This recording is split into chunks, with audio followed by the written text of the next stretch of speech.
ఇంకో పక్కన నేను అడుగుతున్నా, ఈరోజు పులివెందుల్లో కానీ కడప పార్లమెంటు తమ్ముడు ఎన్నికల ముందు ఒక్క ఛాన్స్ అన్నాడు, అన్నాడా లేదా? కథలు చెప్పాడు. కడాన బాబాయ్ హత్య, హూ కిల్డ్ బాబాయ్, హూ కిల్డ్ బాబాయ్. తమ్ముళ్ళు, ఈ స్టోరీ చూస్తే టాలీవుడ్ బాలీవుడ్ సినిమాలను మరిపించే విధంగా ఉంది. మలుపుల మీద మలుపులు, అవునా కాదా? సస్పెన్స్ మీద సస్పెన్స్, అవునా కాదా?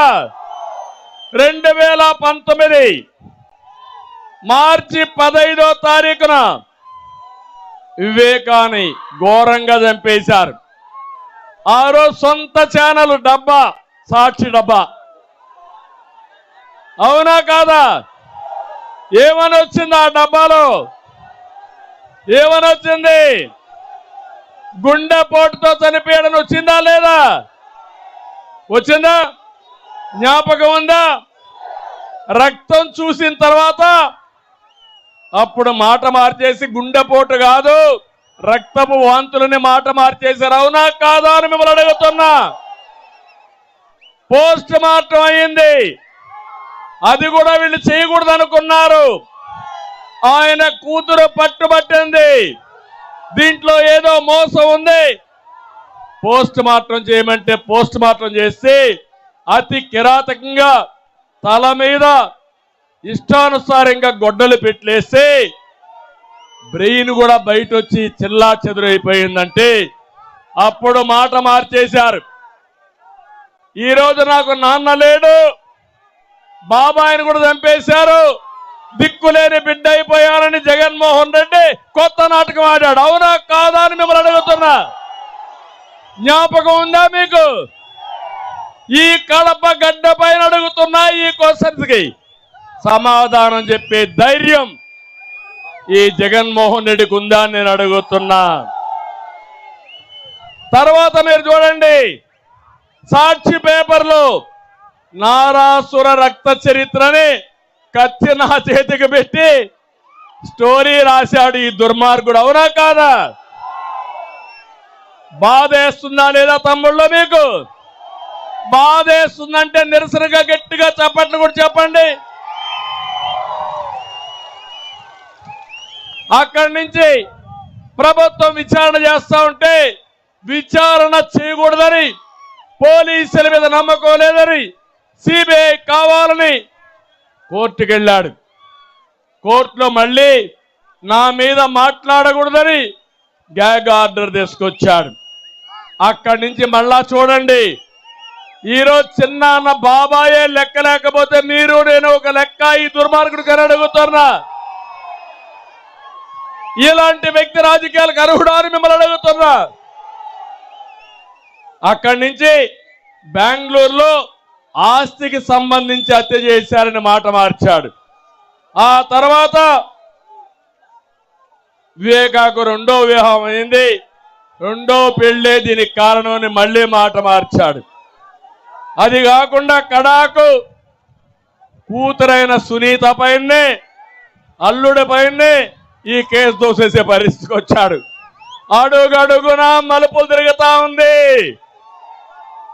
నేను అడుగుతున్నా, ఏ తప్పు చేయనటువంటి కోడి కత్తి సీను మాత్రం జైల్లో ఉంటాడు, అవునా కాదా? తప్పు చేసిన ఎంపీ ఇక్కడ తిరుగుతున్నాడు మీ ముందర.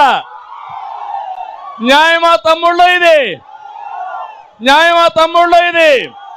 న్యాయమా పోలీసులు ఇది? మీ పోలీసు మీ బట్టలు సిగ్గుపడుతున్నాయి.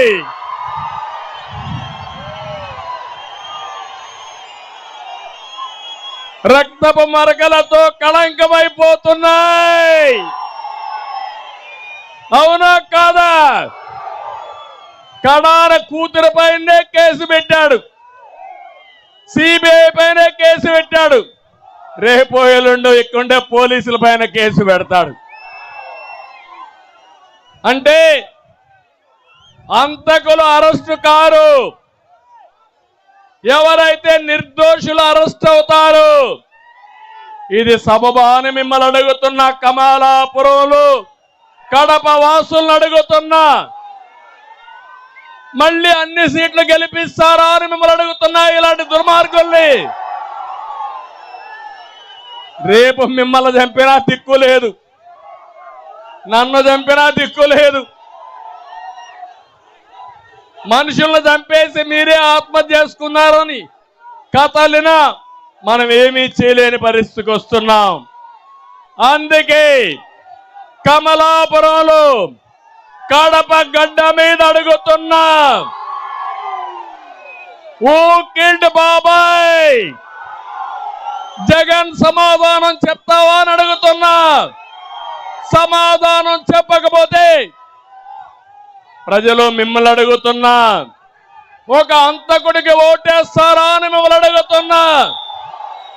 హంతకులను కాపాడే వ్యక్తులకు ఓటేస్తారా అని మిమ్మల్ని అడుగుతున్నా.